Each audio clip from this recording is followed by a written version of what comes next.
Ladies and gentlemen, it is another episode of Prototype. We have reached the big 3-0. And that's pretty cool. You know what else is pretty cool? Normally, I record these in the morning or afternoon, and I might still be sipping on some coffee or having, I don't know, maybe some liquid IV or something. But actually, the most recent thing I drank right before starting this was a shot of whiskey. So perhaps a different vibe, because celebrations are in order. The hype is real, damn it. And to prove it, I've got a hype video that you probably have already seen if you're listening to this episode of Prototype. In fact, I assume you're listening to this episode of Prototype, if you're doing so on the day that it came out, to bide some time before we get into the nitty-gritty of playing Ascension 6's group stage. So, hey, if that's true for you, then you can post a 3 in the comments with no context. And I mean, some people do that anyway, so I guess I'll just believe that I'm right, which is sort of how I've gone through most of my life. A little bit of water to chase that down, and let's talk a little bit about that hype video. So we'll talk a little bit about Ascension 6 in this episode. I'm also going to cover ways that I think we could improve our outreach, reaching even broader audience. I mean, we've been doing that anyway, so it feels a little weird to say it, but just some thoughts on the latest influx of people, because we've definitely gotten a lot of attention recently, which is really cool. And there seems to be many games, like double-digit games, being played every single day between a wide variety of players, and that, in my view, is really cool. In fact, I'll try to do a mental count of that while I'm doing the rest of this sort of recap quickly. But other than that, I'm going to talk about some single-player content that I've been working on, the progress therein, and some thoughts about it. The musings on PAGAN so far as the FPS development that has been going on, and of course, we'll answer some coffee questions. We actually have a whopping 5 questions this time around, and some of them are going to be fairly lengthy. So we might speed run the last couple of subjects here before we get there, because I also promised a newcomer named Benza that I would play him in some CMBW 1v1s. So let's see if we can make that guy's wish come true while also doing a pretty good episode of Prototype. So that's the plan. Ascension 6. It will be the most competitive tournament. I can already say so. I mean, you just look at the group stage. You already have a banger of a group in Group A. Obviously, Mystery Meat is favored to get out, but there's some serious potential for him to roll a race that, like, maybe he rolls Terran versus Hamster, and Hamster seems to be kind of like a TVZ specialist, or a ZVT because he's Zerg. Hamster's been playing a lot of games. He's taken matches off into Blime. Now Mystery Meat's a different player. Maybe Mystery Meat's a better Terran even, right? That's sort of open and up for debate. Maybe it just stylistically matches in. We're getting to the point where we can actually have these kinds of conversations about, if you follow MMA or anything, you know that the mantra styles make fights. If you follow other esports, you might know that, like, okay, most of the time this guy's a better player than, competitor X is a better player than competitor Y, but, there's that bizarre matchup where I think it was Soulkey against Flash for the longest period of time, where Soulkey kept, like, sort of usurping him in some of the weird moments and stuff. Like, there's like different things where, like, stylistically you can have matchups. So maybe, Hamster's just got that versus Nablime, and he's actually going to be a little underperforming going against a different playstyle of Terran. That could be the case.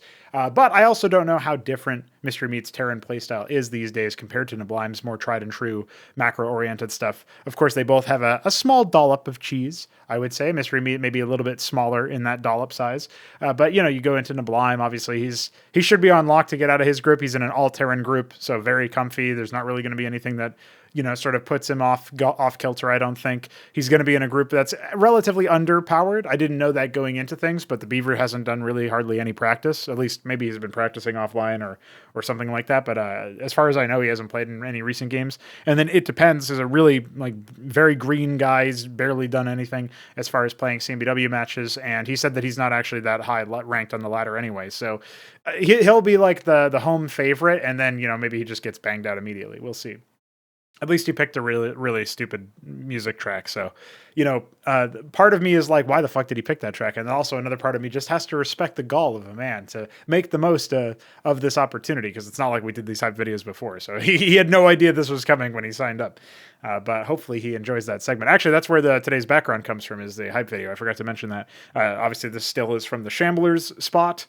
So, big surprise there. But I'm a fan of this one. I'm a fan of how they all just turned out and looked at. Not pictured here because it's obscured by the bottom of the overlay is this like little yellow version of the name that sort of slowly pans across from the bottom right to the bottom left. I feel like for some reason that really sells it. There's probably some other like moving UI element I could put as like a panel behind that or something to make it more like what my actual vision for this was. But this is pretty damn close, actually. It's one of the first times in a while that I've had an idea in my head for the video edit and thought, damn, like I think I can actually do that, and then like actually brought it mostly to life. So that I'll be happy with that. Obviously, we could do more impressive UI elements and panels and like more significant stuff if we were trying to ape the ASL or something. I feel like we've got an interesting strategy and thing going on here anyway. And yeah, I don't know. I'm a fan. I'm happy with it.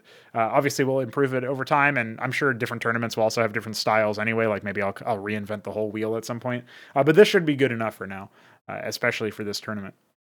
And I do think I'll commit to having stingers play during playoffs matches, or like when we're talking about playoffs matches and we intro, say, the Shambler is playing a playoffs match against Sublime or something. We might talk about the Shambler for a while, and when we start to talk about him, we might do his little thing in the background there. There wouldn't be any narration for it, but there'd be the audio stinger of like his theme, his 30 seconds thing would play, the video like animation thing would play, and then we would fade back to the default scene where we just look at maybe like a screen where we just look at Shambler stats or something. It might be like his win rate or his time to win or something. I don't know. Who knows what we could prepare in time. But I do want this. I want shoulder content. I want interviews. I want that kind of stuff. But I also want like the most production value on this tournament. So we'll see how that one goes. Obviously, it's a far cry from what it used to be, and in some ways, it's still the same. Like you think of the overlay for the actual tournament. It's not going to change. It's still just going to be like, oh, here's a tournament overlay that looks kind of like the cast over overlay, right? It started off as the tournament overlay, and then I repurposed it for the cast over match. It's like, yeah, that part's going to stay the same, but at the very least, we'll have these cool little like transition points and stuff like that. So obviously, the last tournament, we had the advent of the BRB break screen between series and between groups. I don't think we did it between groups. We're going to do it between groups this time around. It's just going to be one mammoth stream. So we'll see about that, I guess. Anyway, hopefully that has been a little interesting to you guys. That's where that comes from, if you're curious. But I assume, again, you've already seen the hype video. So yeah, this is definitely going to be the most competitive tournament going back to that point. I think a Group A preview would probably see Mystery Meat and Hamster on paper get out. But I think Moonhunter has caught Hamster off guard a few times and is just very aggressive in general. So like you could see Mystery Meat roll as Terran and then maybe struggle versus Hamster, who seems to be something of like a ZVT specialist. You could see Mystery Meat roll something that is vulnerable to the early Terran aggro, like maybe he rolls Zerg or something versus Moonhunter, and then might actually falter in that matchup too. Although if he can survive the early stages of the aggression, I think he'll be okay. I think he'll be in... Yeah, I feel like Mystery Meat shouldn't fall to Moonhunter at the very least. If he falls, I would imagine it would be towards Hamster. But last tournament, he showed some cracks. He did fall to Veek in a PvP matchup. So that was really cool to see. And, I mean, not if you're Mystery Meat, I guess. But it was really cool to see anyway. And so who knows what's going to happen then. That could be a wide open group. But I do think Mystery Meat will get out, and I do think Hamster will get out. I don't mean to root against Moonhunter by any means, but he's got a little bit more to prove. Hamster's been around for a while, and Mystery Meat rather has been around for a very long while. So I do think they should be favored to clear the groups, which will be very cool. And I guess for whatever it's worth, I feel like Moonhunter could be a lock to qualify to the next tournament. We'll talk a little bit about that at the end of the segment, because qualifications are going to be in order. Another sip of water. Normally, I would pause the recording, so maybe I should just do that next time. Okay, so water is sipped. Let's talk a little bit about Group B again, or finish our thoughts on Group B. I was talking about how it depends is probably a lock for third place, although he did say that it's a formality and he's already won. Obviously, you got to have personal confidence and focus. Actually, I think it depends is really cool. As a person, he's invited some people over. He's tried to play the project with his friends. He's assisted in some sort of like, here's some things that you can use as resources if you have the same resolution that he does or same setup that he does. He's like given a CNC draw config out there. He's walked us through adding some more steps to troubleshoot certain issues like port forwarding, or not port forwarding, but like whitelisting a port through your firewall and stuff like that. That fixed a problem that he was having. So that's really cool that we just know that. And now that if that ever happens in the wild, then I can just say, hey, bro, you need to do this. Like, look at these steps on the guide. And I actually put it on the website. So That's really cool. Like just having him around, he seems like the kind of guy who would get invested in some of our developments, even if he can't compete with the highest level players, we'll say. But anyway, I actually think that if he practices up a little bit, or if he just has enough confidence in himself that he can just run in and maybe surprise the Beaver. I don't think he'll surprise Nablime because he's not got the X factor that Moonhunter has shown so far. Like if Moonhunter and It Depends actually swapped places, then I would say that It Depends pretty much has no chance against Hamster or Mystery Meat. But Moonhunter could have a chance against Nablime because he just does really wacky things. And he did just practice against Benzo, the aforementioned guy that I am going to be 1v1ing after this. He did practice some TVTs against that guy, and he was just like, I don't know, it's just interesting stuff, right? You get to see some interesting things. So anyway, I do think that I'm looking through the list of the roster or whatever in my head, and I'm thinking like, man, like we've got some really interesting matchups. It's kind of a battle for second place in Group B. And then on Group C, you've got the Shambler, Dead Infested, and 3-Crow. That's going to be an interesting one, mostly because I think Dead Infested could surprise the Shambler. Obviously 3-Crow could cheese anybody, but the Shambler should be a lock to exit in first. And then again, it's like a desperate fight for second place. Like I actually don't know if 3-Crow is going to be able to make it to playoffs. Like you'd have to give him the edge in terms of familiarity with the project and history. But Dead Infested has been grinding so many games. I think today he didn't play any matches. I'm recording this on the 3rd, the day before the tournament. So today he didn't play any matches, but every other day, like for the last couple of days anyway, like maybe throughout the whole week, he's just been grinding out matches. I played against him a lot. I feel like he's in a pretty good spot there. And I tried to actually help 3-Crow out recently with some practice, but he was not able to make it happen. So timing did not get did get the better of him, did not work for him. So maybe that's just going to be the edge that Dead Infested needs to get to playoffs in his first ever tournament. That would be pretty cool for him. And Group D, obviously Keen coming in hot. I'm looking forward to that. I want to see if he can replicate his level of like intense play that he almost ran the Shambler out. He tried to 6-pool him on Otherworld, and it didn't work because it was a generally like a build that would have been an early aggression build, like a kind of a rush build, but not really a cheese. Like it's fairly, like you can play out of it. It's not really a cheese. It's just early aggro. And that early aggro build happened to just also be safe versus a 6-pool. So it's like showing the risk if you go for that sort of thing. And that was the difference maker for me. If he had one more macro game in him, I think Keen probably would have usurped the Shambler, and the Shambler would have had a 4th place exit, which would have been shocking. But anyway, it was really cool to see the Keen actually turn it up a little bit and play a little bit better. I do think that maybe like a lot of Group D rests on whether or not Keen is at all like ready to play seriously, because I think Luciferius.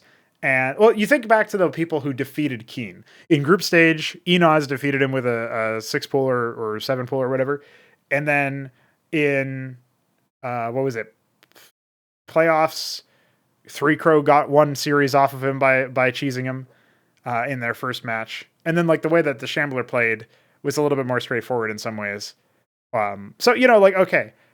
If your metric is cheese, I think Luciferius can do it. If your metric is just early aggro that catches him off guard because he doesn't know the timings, because he hasn't practiced and he doesn't play that often, then I think either Luciferius or Btyb could get him. And I think Luciferius and Btyb can get each other. So that to me feels like, oh man, this is really interesting now. And with Btyb being random and having a lot of recent Zerg practice, but also general Protoss practice to fall back on, I don't know. Like Btyb could top this group. Even theoretically, Luciferius could top this group. Like, I don't want to see Keen blown out of the server, so to speak, and not get any results. But like, he's got to watch out. This is not it's not as straightforward a group to predict as say Group B, for example. And even then, I still think that there's a chance for It Depends to get to playoffs, even if that's where he ends his tournament stay. I mean, if he wants his cock and ball torture song to be played more than once on the broadcast, then that's what he needs to do. So he has his goal, he has his objective, and we'll see if he can make it good. But yeah, there's more on this. On basically, there's a lot more at stake than there normally is for making it to playoffs. For this particular tournament, making it to playoffs will.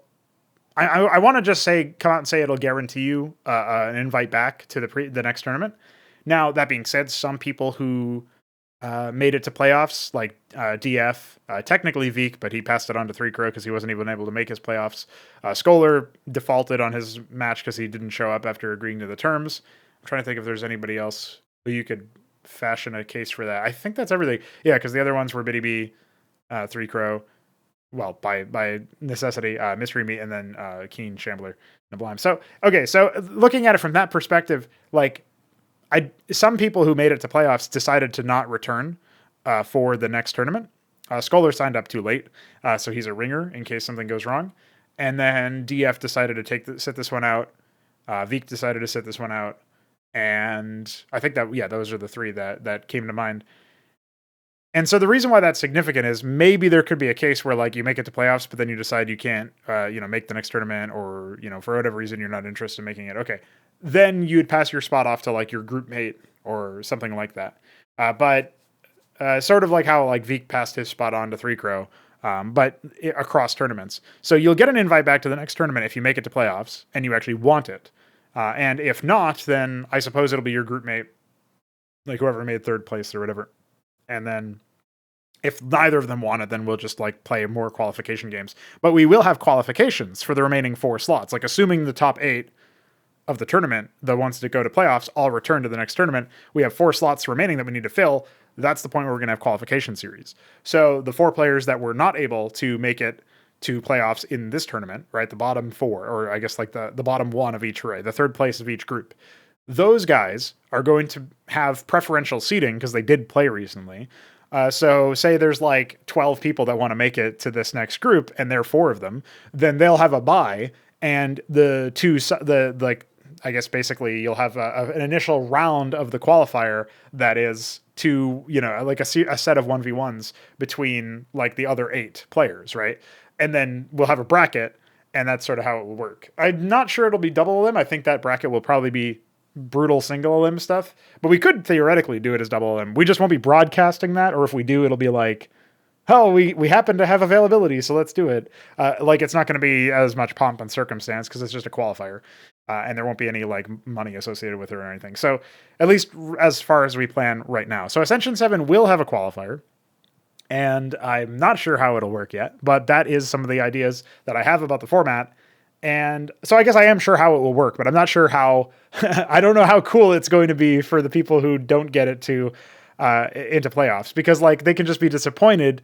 Historically, it's like, oh man, I didn't make it to playoffs. Well, better luck next time. And now it's like better luck getting to the next time. Like you're going to need some luck maybe, or at least you're going to need to shape up your play. And if we get to the point where there's a lot of people who regularly cannot make it into the qualifiers, that's the point where we start thinking about like, okay, maybe the people who want to sign up for an open tournament that don't have any like prize money associated with it or whatever, that could be the class 2 tournament or something. I always go back to Btyb's comment about how damn the CMBW is being gentrified by better players. I know I've said this like ad nauseum on recent dev streams, so you're gonna have to excuse me if you've heard that a million times by now, but it is so true. It is so true. We're getting more and more active people, right? And so I think that's cool though. I think it's cool to see that transition. And then like, yeah, if you can't make it to the mainline Ascension tournament, then maybe we will hold like a mini like group stage or whatever for something like that. Like maybe that could be a thing that we do, is like, here's all the people who couldn't make it in, let's seed them as appropriate and stuff. I don't know. I think that could be fun. But we are at that point. Like that's a turning point. That's one of the reasons why the hype is real. Guys, we have excessive numbers of people who wanted to play, but were too slow to sign up. Like, Enoz is a ringer for Group A, and Hupsaya is a ringer for Group C and D, and who else was it? Scholar's a ringer for, I think, Groups B and C. So, like, we just have people who are now like, hey, I want to play. Like, we almost had one extra group worth of players, obviously not in the same availabilities, and who knows what could happen. Like, I think there would have been more people who signed up if they hadn't already looked at it and said, oh shit, it's already full. So, who knows how many people were going to sign up but didn't, because they were like, oh, whatever, it's already full. Like, that's the kind of level that we're at, where now those people can sign up for the qualifier, and like as many people can sign up for the qualifier, bro. Like, I'll figure out a bracket that works everybody. So the qualifier has no limit in the same way. So that's going to be really cool. And we will see how that one works out. And again, like if somebody makes it through the qualifier and then can't make it to the tournament, okay, well, that's a little tough, but we'll just give it to like the second place, like whoever they defeated to get to the point, right? So if it's like, say Luciferius exits in third place in Group D and he faces off against somebody, like he wins against, I don't know, Enozlex, right? As an example. And then, Enozlex, you get the call up, buddy, because Lucy can't make it to this tournament. Like that would basically be how it works, right? So that would be how we handle that sort of qualification. But anyway, that's really cool to me that we're getting to that point. Obviously, we are also doing a little bit of a different format when it comes to playoffs for Ascension 6. I'm going to explain it again when we get to the point where we're doing our streams and stuff. I'm going to try to go through the whole format again from top to bottom at the start of each group, just so that like the players that are there actually understand what's up. But basically, when you're in a situation where you're playing Ascension 6 group stage, as soon as the last group is done, as soon as Group D is done, I'm going to do the playoffs draw. And a lot of the Europeans will be asleep by then. But that will mean that we have a read on, who's available and what the matchups actually are going to be. Like, so you could imagine it might be, like the top seed against the second seed of each group, right? So it'll be like, I don't know, Niblime versus Hamster and Mystery Meat versus the Beaver. And then that could be like the first two quarterfinals, right? And then the second two quarterfinals would probably be, off the top of my head, we would say the Shambler versus Btyb and Keen versus Dead Infested, or whatever, or maybe 3-Crow, one of those two. And so like that, if that's the case for the first four quarterfinals, then I would tell those guys, and then they would organize it, and ideally they'd even be able to play their quarterfinal matchups Sunday, because I can't cast Sunday because I work, but everybody can just pop in there at that point and be like, okay, we're good to go. Let's cast this stuff, or let's play this games, and then submit the replays and all that shit. And then at that point, I can just go through and cast them with Mesk at our leisure, like when in the middle of the week. And that will take care of quarterfinals, because those matchups are already determined. And then once we cast the quarterfinals matchups, we won't have been spoiled by that point. Right? We're going to have to remind people, hey, don't spoil the match outcome. Organize everything in DMs or in the lobby chats or whatever. You can do DMs if you want to keep a record of it. That's probably better. And then, that sort of thing. But that would basically be how we would wrangle that. So quarterfinals matchups, we'd go through that whole process. We would have the outcomes of those when we cast that in the middle of the week. And then the next Saturday, rather than playing quarterfinals then, we would play the upper semifinals and the elimination 1 games. And so that would be the 4 series that we cast live, or from replays if people couldn't make it live but could make it earlier or whatever. And that would basically wrangle that. So that's the ideal scenario. And then obviously from there, they would play out playoffs round 3, which would be elimination 2 and the upper final, those 3 games, because elimination 2 is split into two separate series. And then the finals would be cast live after we cast the playoffs round 3 in the middle of the week. And so that would be elimination 3, lower final, and grand final. And if we can bang it out that way, which is kind of optimistic because it does depend on other people's availability, then what we can basically do is bang out this tournament in 3 weeks as opposed to 5, which is what we took for Ascension 5. So I think that's obviously better because that gives us a whole week off, and then we can decide what we're going to do. Like, when is December's tournament going to happen? If that trial run seems to work out pretty well, then maybe we could do like the second week of December, we could run the tournament or run group stage, because 3 weeks later, like at the end of December, we would be done. That might end up working pretty well. Is basically what I'm getting at here is to give more concrete information. Saturday the 4th is group stage. So between the 4th and the 11th, which is like that in that week, we would have quarterfinals played and casted from replays. And then the 11th, the next Saturday, right? A week from tomorrow, or today, if you're listening to this on the day of, then that would be when we play the second round of playoffs. And then in the time between the 11th and the 18th is when we would have playoffs round 3 played and then casted from replays. And then on the 18th, we would do the finals. So that'd be the last 3 series. So ideally, we can do all of that stuff, because then we can save all of those hype matches for actually being live. And I think that would be really good. It's just, I think it would just be better overall. And the pace of things would be really solid too. So I'm hoping to get things snappier overall, like just bang out the tournaments a little bit faster. Because there's other things that I want to do, like that's where the single player content comes in. That's where the pagan musings come in, and some of these coffee questions come in. So definitely something that I am a big fan of.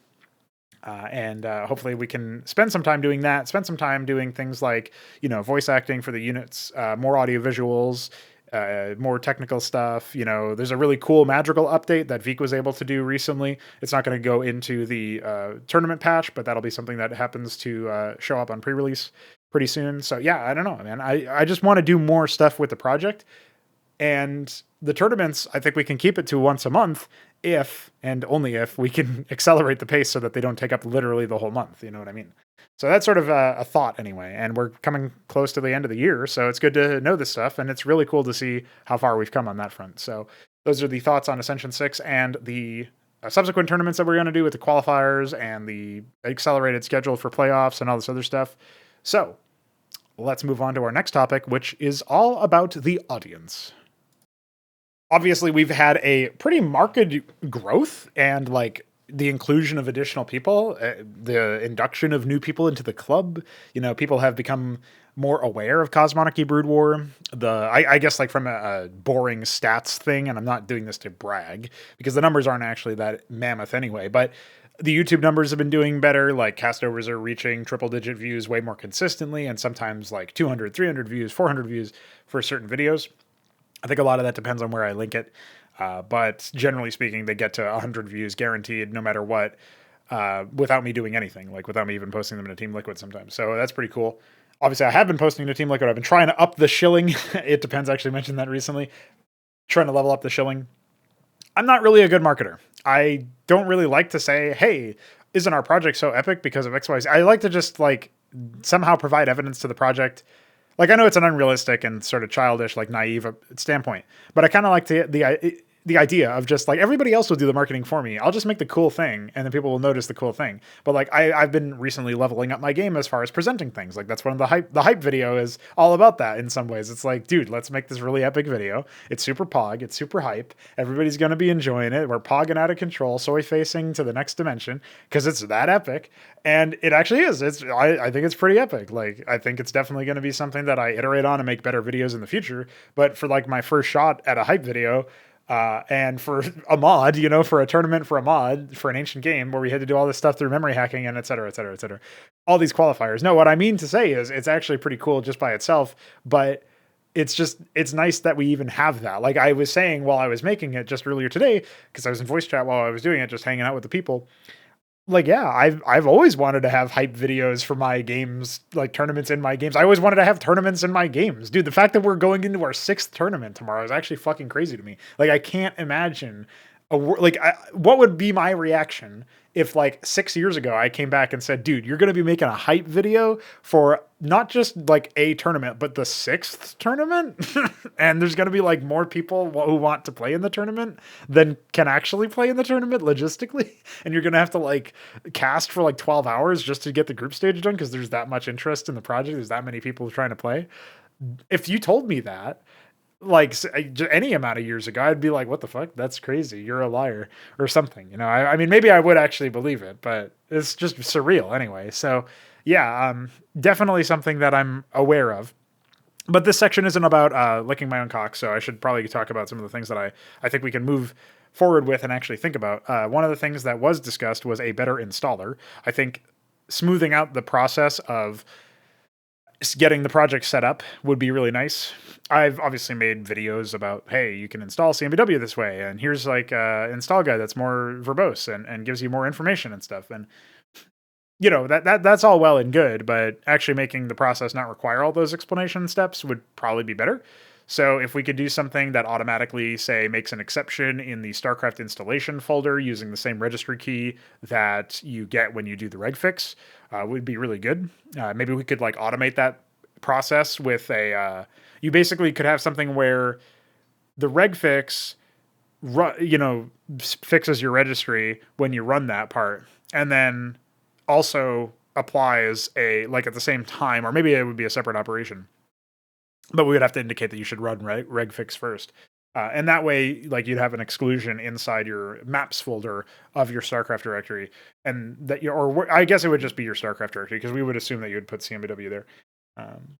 And maybe it would automate the process of setting your CMBW, like your like installing it to your maps folder to begin with. And it might warn you if you're installing it to a directory that you don't have write permissions for, like you're installing it into program files or whatever. Ideally, we would package our 161 installer with the fraud launcher or something like that so that you wouldn't actually need to do that. Something Luciferius mentioned is what if you could just download 161 rather than installing it and then use the registry fix to fake an installation for the purposes that we need it for. I actually haven't tested that, so I don't know if that's the same thing that gives you the same sort of out-of-the-box experience that you get when you do all these steps through the fraud launcher, which isn't so out of the box, I guess. But you guys know what I mean. It's like, does that give you the functionally identical experience to installing it through the actual install shield wizard? So if that's the case, then yeah, we wouldn't even need the installer, and that would become surplus to requirements, and the fraud launcher would just download a version of StarCraft 161 as like its primary option or something. Or maybe it would be like maybe option 1 would be release, which we're probably rebranding to tournament, and then option 2 would be pre-release, which we're probably rebranding to testing or latest or something like that. And then option 3 would be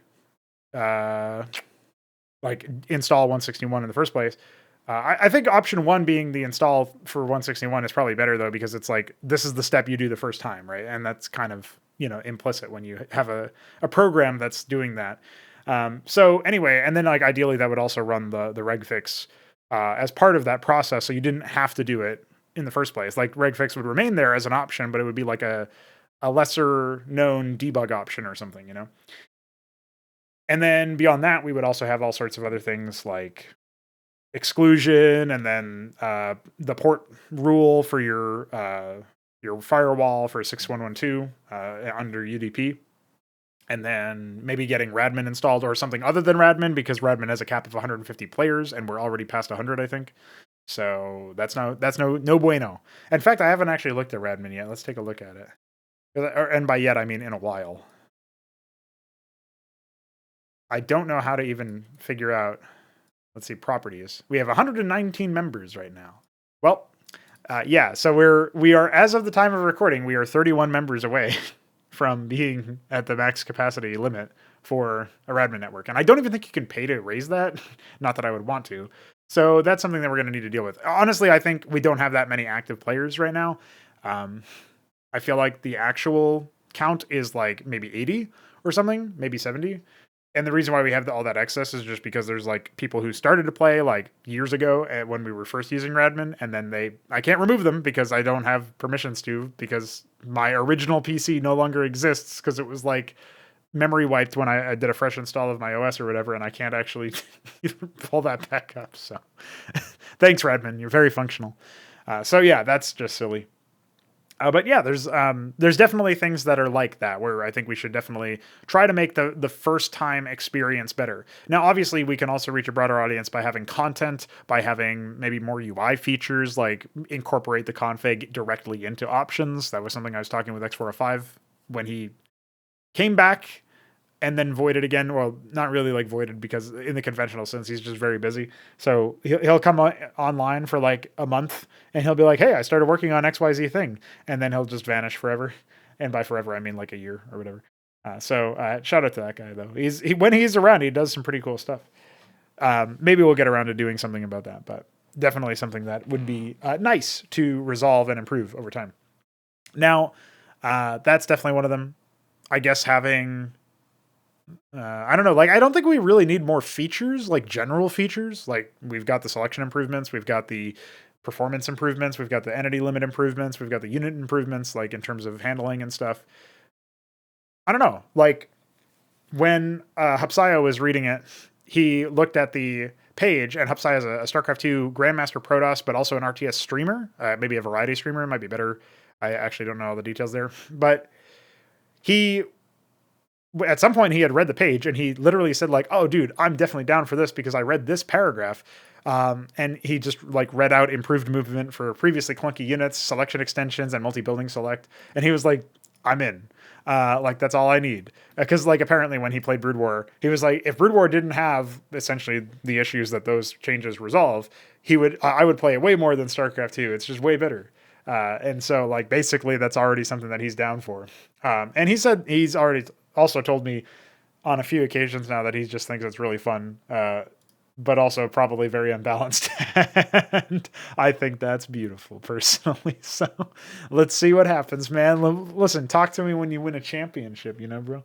But he could be right. And then we have something to work on, as if we ever ran out of those things. So yeah, I think at this point, I've kind of made my point. Definitely want some more ways to reach a broader audience. Definitely want that better installer, definitely want a more smoothed out process for that. Because like, I guarantee you the vast majority of people who have tried and failed at some point to install the program, install the project, get it running, maybe they trip up on like not having an open port and not being able to play with their friends. Maybe they trip up on the antivirus and it just deletes and they're like, oh, it didn't work. And they didn't even realize it got deleted in quarantine by their, antivirus or firewall or whatever. Maybe they don't even understand how to run a program after they install it. Maybe they broke on like a 161 setup super early on or something. I don't know.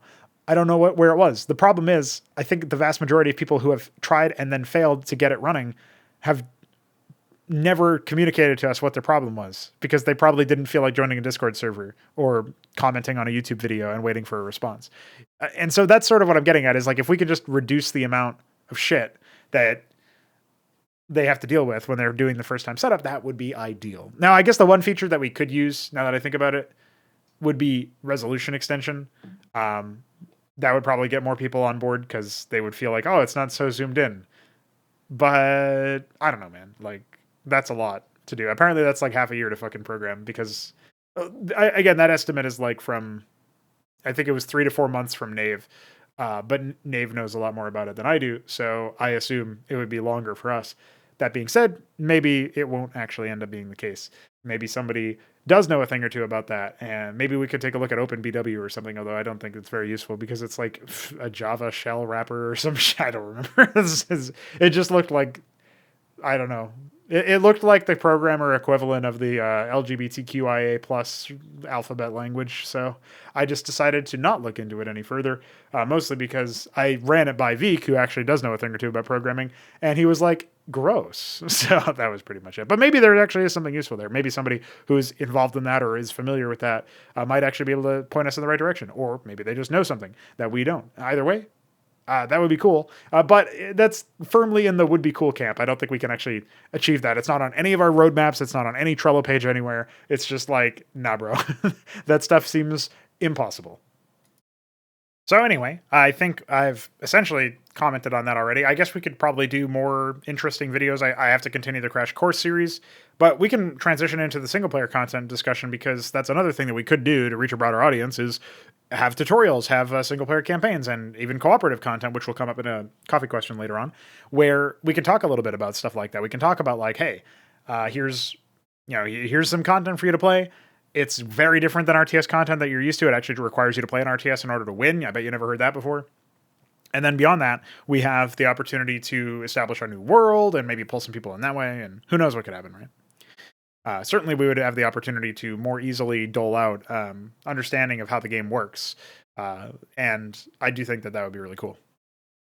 So single player content, progress, and thoughts. We do need to talk a little bit about the tutorials, which still have not actually shipped as of yet. I've been waiting for the Terran voice acting to come in. It seems like at this point that, judging from what I was talking with Low Skates about, he was the prospective voice actor for one of the characters. If he is going to be the voice actor for that character, it doesn't seem like he'll be available in the interim, because, well, he would have to get it to me before the end of this month, because then he's going on a trip.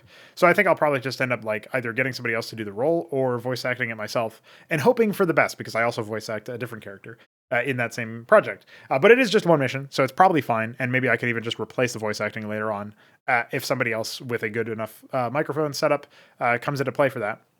Myrian recently upgraded his microphone, and then the Beaver upgraded his microphone. Or no, Myrian didn't upgrade his microphone, as he told me when I pointed that out. He said he put a homemade DIY pop filter on.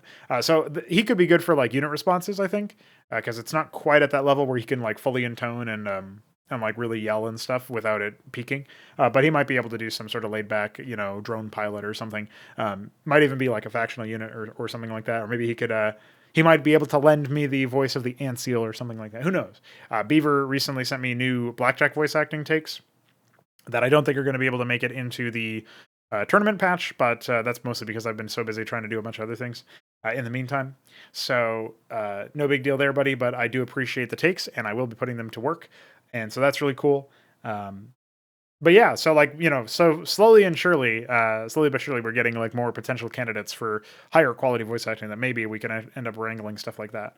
And I think that could be epic. But beyond that, the Terran tutorial, as I was already mentioning a while ago, is pretty much in a state of stasis, like where it's done, but it was waiting for voice acting. So after the tournament, or maybe in between tournament casts and stuff, we should be able to bang that out relatively easily, especially now that I know, okay, well, I'm not going to wait forever for this guy to do voice acting for me.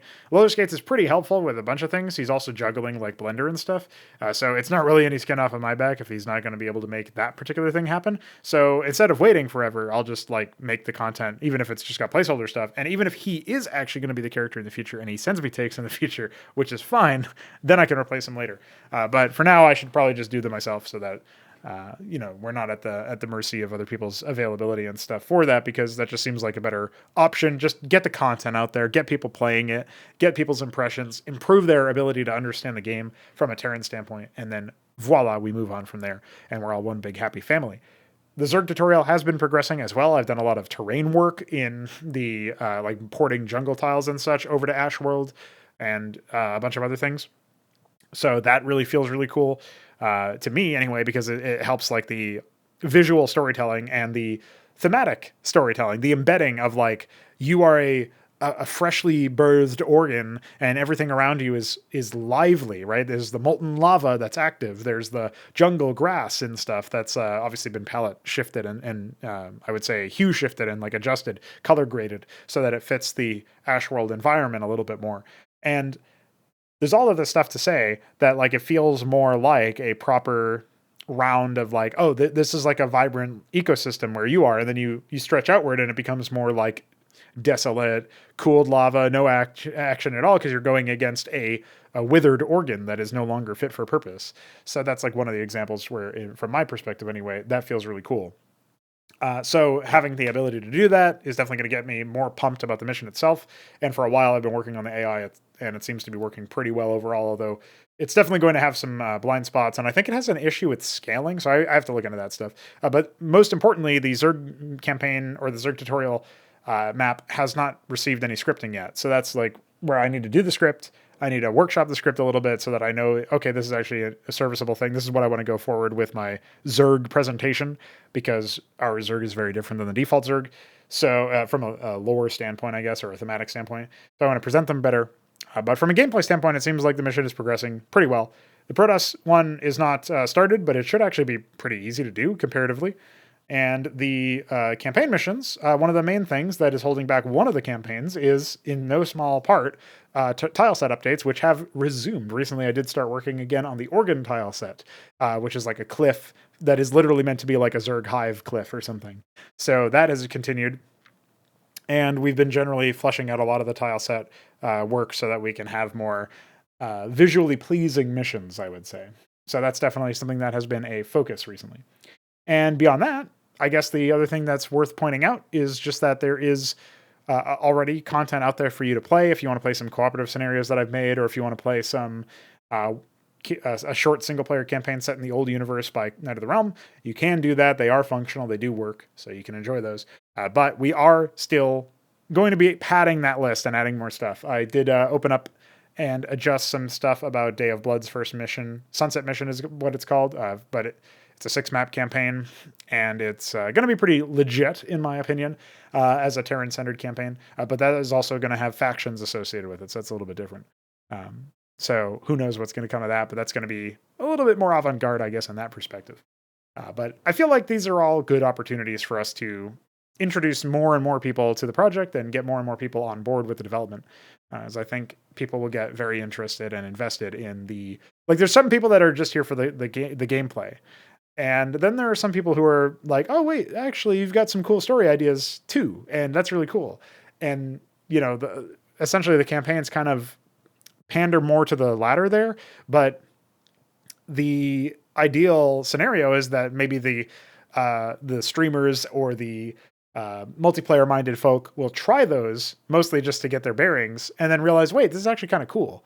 And then, you know, maybe they'll stick with it, and maybe they'll also become interested. Or at the very least, they'll see, wait, you can actually make a campaign where you have to play an RTS against an opponent that's also playing an RTS, and I've just ignored all these other campaigns because they're all shit, but this one's actually not that shit. That's pretty cool. At least then we can provide something of value. And we come to the discussion of Pagan. I'll keep this one very brief. I wasn't actually able to do my weekly Pagan stream this week because I've been so damn busy with this hype video and a bunch of other prep work for Ascension 6, particularly with like balancing and improving some visuals and doing some map work and stuff like that. I am very much looking forward to continuing the Smash. And obviously, I'm really interested in progressing in the experimental level design that I've been working on, which, funnily enough, is not experimental in the normal Doom standard. It's experimental for me because my default mission, or my default level that I was starting to work on, is like a giant organic cave. And I guess the one way that the Pagan level is experimental, even by Doom mission standards, Doom modding standards or whatever, is I plan on obviously having it so that you can backtrack, or you can there's non-linear paths and stuff. So you can progress in a little bit of a different way, a distinct way. And that's going to be interesting. It's also my first time really working with like 3-dimensional layouts, as much of a meme as that is because it's within Doom and it's not a 3D game. But you can actually have 3D level design, right? Where you can have stuff that's like above other things, or you can have like windows that like overlook courtyards, and like it's not just flat basically. So I don't know, it's pretty cool. And you can do some limited 3D things with the level design, like bridges, and you can, I guess it's not even that limited now that I think about it. There's a lot of really nifty tricks you can do. So I'm looking forward to continuing that sort of on that road. And I've already fucked around a little bit with level scripting. I definitely need to fuck around a little bit more with monster design and adding more, I guess, like weaponry and stuff. So like filling out the bestiary and filling out the arsenal. And once that is taken care of, then maybe we'll be in a pretty damn good spot, all things considered. But yeah, it's been a little bit slow going because I've been working on CMBW so much, but I am still committed. And I guess that just means that I'll have to squeeze in 2 level design streams. Maybe one of them will be on Discord as opposed to live on YouTube and Twitch. But next week, you can certainly expect that. Maybe this Sunday, in fact. We'll see. Now we get to the point of the show where everybody is very excited because I answer questions, and they are related to coffee. Not the coffee you drink, the coffee you give to me, the co-fee. There is a link in the description. You can give Vika and myself some money. You can give it to us in increments of 3 or not. We don't really mind. But 3 is funny, so you can give it to us in those increments if you like. And, I don't ask for money. Usually I just mention that it is a thing you can do. And some of the OG chads of the server and some of the longtime supporters and stuff are, pretty regularly giving us 3s. And I do very much appreciate that. But I will say, if you think that we are, adding value, and, if you're a regular contributor, this doesn't really go out to you. If you think that we're making this really cool project and we're adding value, and you happen to, just want to throw us some money, it does go towards development, right? It basically helps pay bills and stuff so that we work less often, or, it increases our quality of life so that we're a little bit more able to, I don't know, unwind after the shift work that we do, then maybe that increases our ability to get actual work done. It goes back into project development. It's not like you're investing in our strippers and Coke fund. So yeah, just saying, it's a thing. It is something that you can do, and we do appreciate it. And with that out of the way, with a shilling done, let's answer the first question. Myrian asks, could you discuss RTS co-op content and the cooperative content you plan on making in the near and far future? Well, homie, co-op content in RTS games is in a similarly, I would say, squalid state when you compare it to single-player content. Although when you're playing with a friend, there's a lot more shit you'll tolerate because at least you have the company of a friend. Or, an acquaintance or a buddy or somebody you match made with or whatever. There's interesting stuff you can do together. And, whatever. That's a thing. There's that human interaction that transcends whatever stupid shit that you're dealing with if you're with the right people. Now, I say that because I would look at StarCraft 2 co-op and I would think, holy shit, that's really boring as fuck. And maybe it's just there as a sleep aid or something. But I don't know. It feels like it's very low effort, right? So the state of RTS co-op content, I mostly just think of Red Alert 3's campaign, which is really bad, and StarCraft 2's co-op scene, or co-op mode or whatever, which is really bad. I don't really think of regular co-op related things that you can do.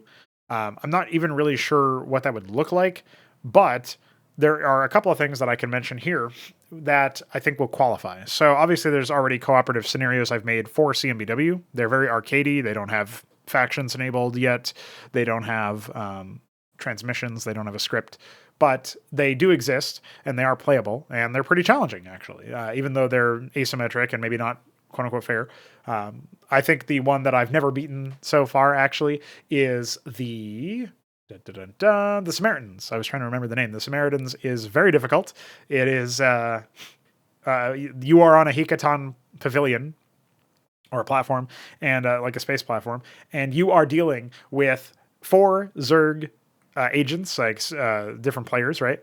And you're also dealing with Terrans, Orion Imperium opportunists that have shown up. And so it's a team FFA, a 2v4v2. And it's pretty damn challenging. Like just dealing with the Zerg is challenging, and then the Terrans can sometimes activate and in theory help you deal with like the Zerg that are sort of in between the home team and the Orion team. But then also start choking out the rest of the map. So it can be quite challenging, at least in my experience. Maybe it's a little bit different now. I'm not sure. And there is some variance because the build orders are not preset. So there's always going to be a little bit of variance there. But it is something where it feels like you have to, manage. It's playing a non-standard version of CMBW because it's a non-standard map. It's a non-standard layout. It's not fair because there's different team counts, et cetera, et cetera. But I think it's really interesting, and it does make a compelling challenge. And, obviously something that we would like to do is at some point add, I don't know, maybe make it feel a little bit more replayable and give it a little bit more life by having transmissions and by having certainly like maybe some events or something. Like maybe you don't see all of the Zerg start off, or maybe every time you kill a Zerg thing, like another one respawns like 8 minutes later or whatever. And the idea is that you have to keep the facility clear for a good while. Like you have to clear all Zerg simultaneously and hold that for state for like, I don't know, 5 minutes or something. And then you win, or at least the Zerg are done. Something like that could be the case. And then you just turn yourself over to attacking the Orion Imperium at that point and focus on them if they're still alive. So that could be kind of cool if like we added more gameplay to it. As far as other things go, obviously CMBW began as Project Hydra, which was an intended co-op rendition of the original missions. So 3 Crow was mentioning, I think 2 weeks ago now, that I should refurbish or adjust or update the missions that I had made, where it was meant that you could play them in co-op. They were co-optional, you could say, similar to the Samaritans. These co-op missions are all co-optional. There's the Benefactor, the Samaritans, False Idols. I think that might be it for the ones that I made semi-recently. So those missions are available for you to check out. But the mission, or like the RTS missions or whatever, the campaign missions, the original campaign missions that I remade and reimagined, completely new maps, expanded maps, if not new, but I think they were all new. Or like they were adjusted so much that they might as well be new. And they probably do need some pretty significant refurbishing, but I could probably do that on a stream or something. And those are essentially like the OG campaign maps, but stripped of, identifying factors in some ways, at least in terms of like, we don't have transmissions from them anymore. And I can rename the faction names and stuff.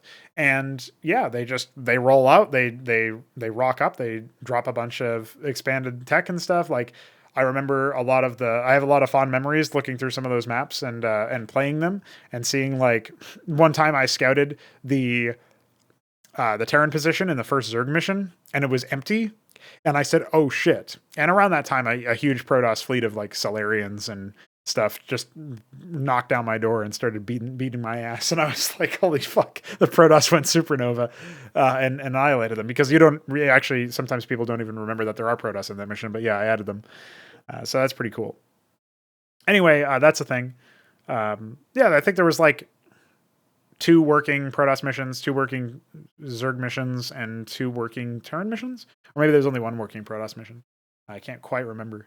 But, grabbing those and throwing them into some folder where it's just like an assortment of co-optional missions would also obviously help. But moving away from the idea of scripted missions, there is something that I should mention, which is the Acropolis game mode. The Acropolis game mode was originally envisioned back when it was still Hydra. In fact, there's a Hydra wiki.page page that, if I remember, I will link in the description. And the point of it was to explain some of the things that are related to the game mode. And actually, I recently looked at that like within the last week, and I thought to myself, I could probably make that now with, obviously I would change some things about it because there was like upgrades and some other shit, or maybe supply or whatever. But there was definitely some things that are no longer in scope for CMBW. But, I could probably implement a lot of the game rules. And basically the idea is that, kind of like the Samaritans, you're stuck between, two warring factions that are bigger, but you bigger than you, and you're kind of caught in the crossfire, but you are in a very defensive position, like a position that can be easily defended. And I guess like False Idols also kind of tinkers with this idea, but it's not all the way there, and definitely could be done a little bit better. So maybe I explore that. Maybe we make a map, an Acropolis game mode that we hook it up in GPTP and stuff for CMBW, and then we fuck around with that as far as the rules are concerned, and we set up the map and configure it so that it works properly, where it has spawns for everything. And maybe that ends up being a co-optional game mode that's super epic. But that would be one example. Like, the main idea is that you're supposed to try to survive in the early stages of the game and then get strong enough that you can like hold off one force while defeating the other, and that the games would probably go upwards of 30 minutes to an hour in length, and that would be for a successful run. And I think those kinds of things are more replayable, particularly if you have like randomized enemy groups or something. So it's not always like a Protoss force on this side and a Terran force on the other. Maybe sometimes it's a Terran force on both sides and the factions are different, or whatever. Sort of like some details about the co-op in StarCraft 2, where they random the enemy race and they random I guess that's probably the only thing that random, unless you do the stupid mutators or whatever. But like maybe they random their play styles. I don't know. Maybe that's giving them too much credit. But the idea of like taking certain aspects and having them be input RNG, where you just have them at the start and they change the initial landscape, and then the player has to respond to that, I think is super cool. So I think we could absolutely do something like that, and that would help it feel like our genuine mode, and it would be replayable, and it wouldn't feel like, oh, you play the campaign once and then you're done. Obviously, I would want more of the idea that you just play this over and over again because it's so cool. Now, some of the campaign missions might end up feeling that way too, though, because some of the campaign missions are going to have variants associated with them. But I think it would be cool if there was a dedicated mode for co-op that was kind of like that, and it still tested you in an RTS sense, but was kind of non-standard, so that maybe it pulls in some more interesting people, or some, people who are interested in that kind of thing, as opposed to the diehard competitives, because there should be a space for those people, even if they can't compete in the sense that they don't want to participate in tournaments or whatever, or regular ladder matches against players. They might still want to improve their skills and play with their buddies in a way that could be really interesting and cool to see those kinds of details. So hopefully that answered your question. I could go into more detail about like the far future, about like other games, but because I am on a bit of a time here, I'm not going to do that. So maybe you can ask specifically about far future in the next podcast or something like it. That way I'm only answering kind of one question. The Shambler asks, any developments or updates on the Cosmonarchy tabletop talks? Yeah, so this is a reference to Roundtable Top Talk, which is an excellent name, R3T, as I used to call it. So we were actually going to wait to run that again until after we played a one-shot that Pr0totype was setting up. But Pr0totype has been very busy and has not finished the setup part. Or maybe we just have to schedule it now. I think that's what it is. We just have to find a time where we're all there. And Veek said that he wasn't able to do it. And then my brother stepped in to join, and we made a character sheet for him. So I think we just have to schedule that. I don't think we're going to live stream that, but we might join afterwards. Or maybe we do live stream it and then, I don't know. We'll figure something out. But we have to schedule that first. So that's probably, I guess you can expect that the next one that might be something that we do on the weekend off. When we don't have a tournament game to cast on like the 3rd or 4th week of November or whatever, then maybe we can do that then. So after Thanksgiving. See you then, I guess. Alexhandr asks, you are working on several ambitious projects all at once. How do you manage this? And what are you thinking? And do you at any point feel overwhelmed by the amount of work that you are doing and that is ahead of you? I don't think I ever feel overwhelmed. By the way, homie, welcome back. It's been a while since I've answered a question from you. I have already heard that you're doing better from a health standpoint, but I'm glad to hear that. And I hope you're doing even better than the last time we checked in. And yeah, thanks for your question and support, of course. I had to blow my nose. So let's talk a little bit about this question. Yes. Do I ever feel overwhelmed by the amount of work that I do? I would say no. there's definitely like certain tasks are daunting, but you just get through them. You just do them, and you whittle them down and you figure them out. And I've amassed a community of people who can help me out with those tasks. Like trying to figure out the desyncs is kind of daunting, but DF had some theories and it made me have some theories, and we're sort of piecing it together when we both have time, and we'll make continued progress on that. And, other things are kind of daunting. Like I'm probably going to have to learn how to make a better installer myself when we have time. When I have time to actually sit down and learn that.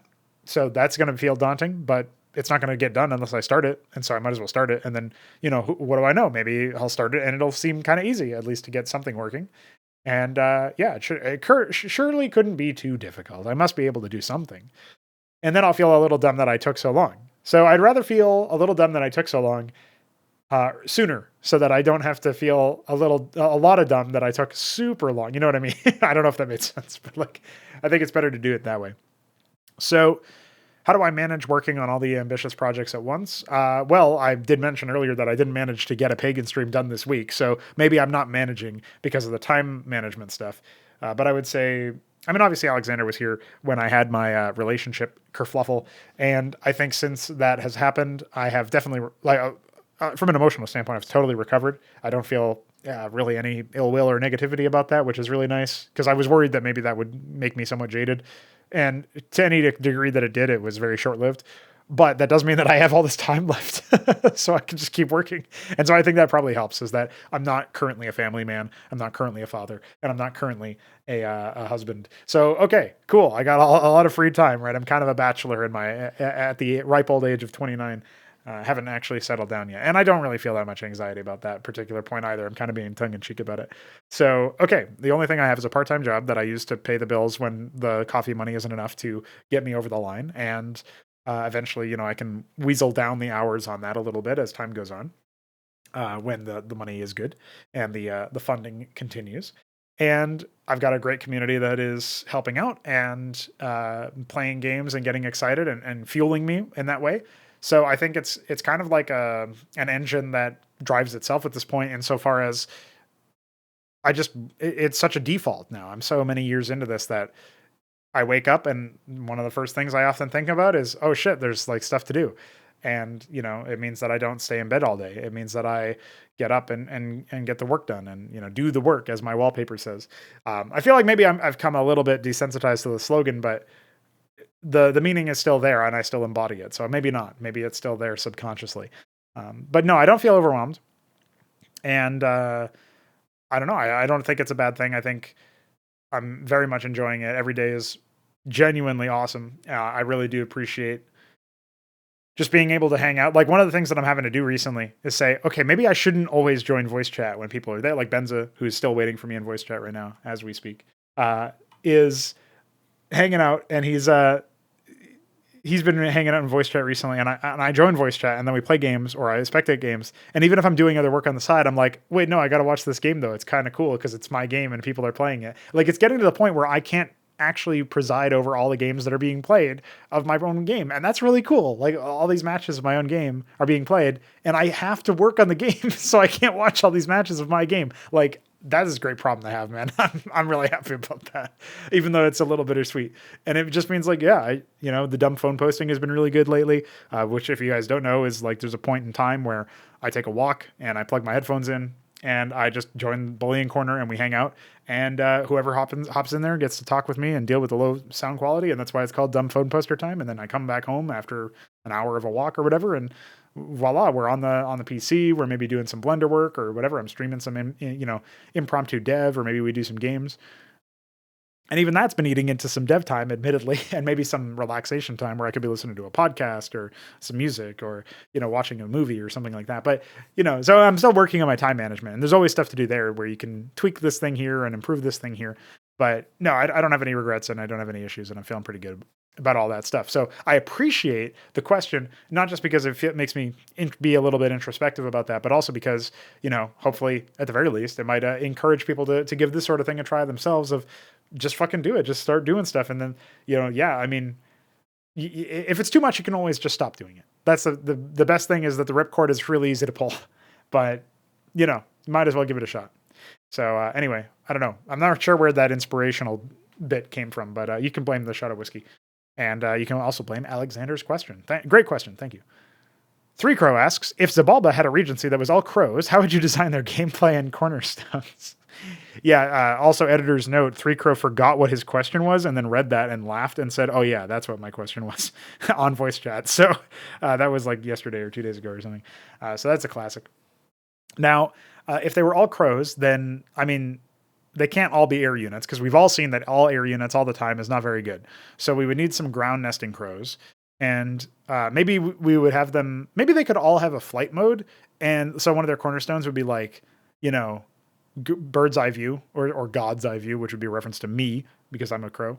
And, you know, something like that. And then basically they would fly. They would all have a flight mode. But during their flight mode, they can't attack, or maybe they can only attack air units. And they have to land in order to attack ground units or something like that. And then, you know, maybe there would be some air units that can peck or whatever and don't need to land. But like a lot of their units that start out as ground units could maybe they start out as air units that then they can then deploy.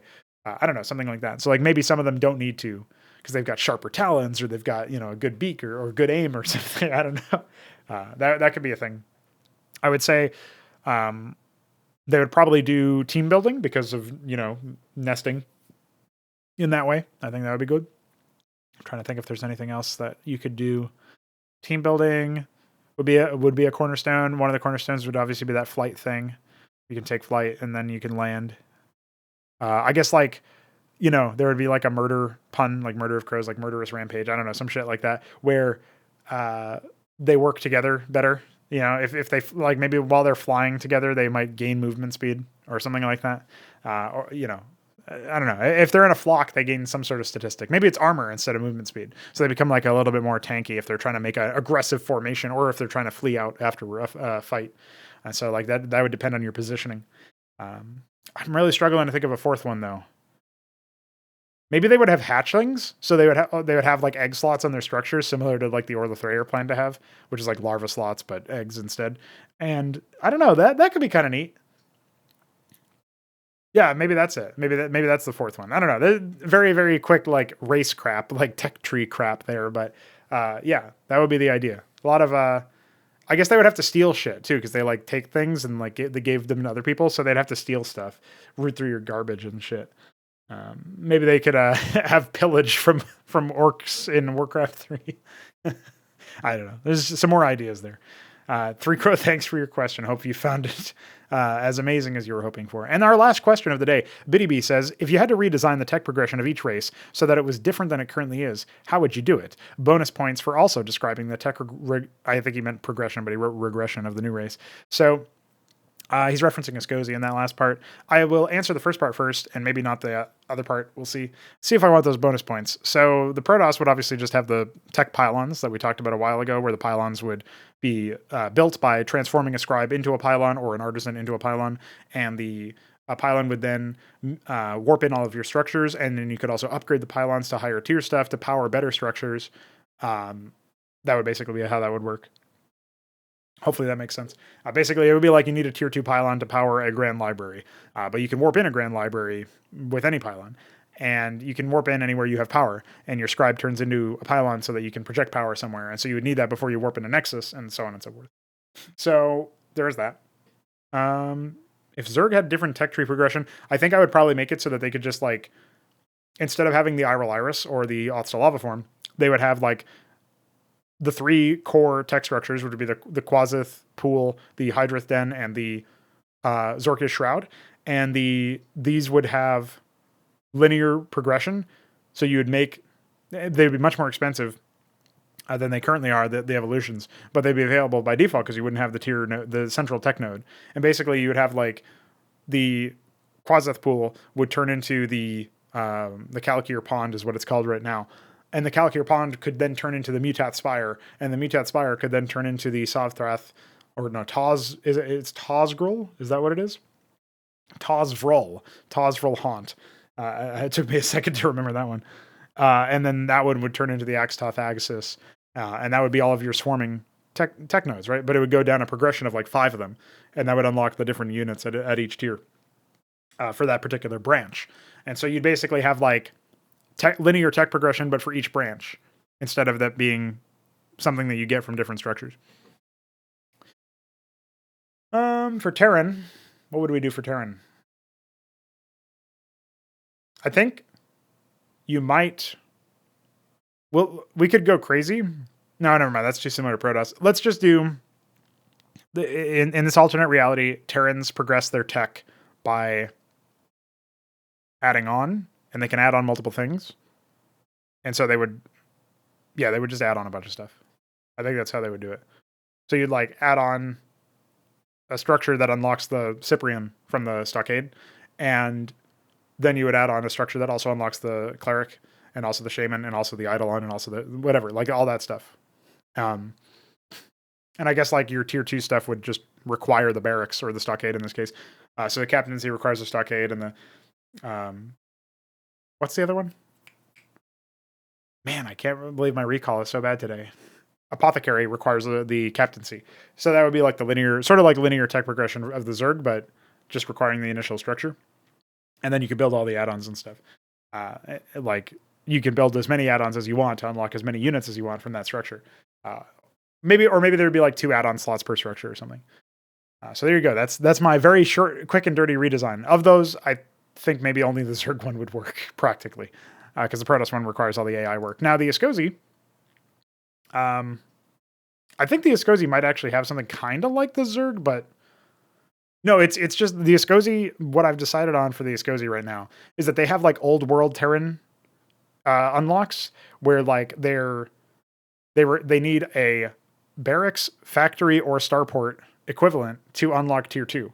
So it's like you can get one or the other, one of each. So I think at tier 1 they only have the barracks equivalent and the factory equivalent. They don't actually have a starport equivalent until tier 2. But once they have one or the other, they can go into tier 2 immediately, or they can go to tier 1. And because of that, they're actually probably going to have more like tier 1.5, which means it'll be like they have 2 structures at tier 1 for biotic and for mechanized, and then 1 structure for skyborn. And the skyborn will require a tier 1 structure of biotic or mechanized. So like if you had a stockade and then a captaincy, but they were both tier 1 because the captaincy was tier 1.5, then the captaincy would require the stockade. The, mantle would require the fulcrum. But you could also get the mantle from first building the stockade. And you could get the starport from building the stockade too, if that makes sense. I don't know if that made any sense, but that's basically what I've decided for the Ascosi. So there, my bonus points will be sent to me via 3s, I think.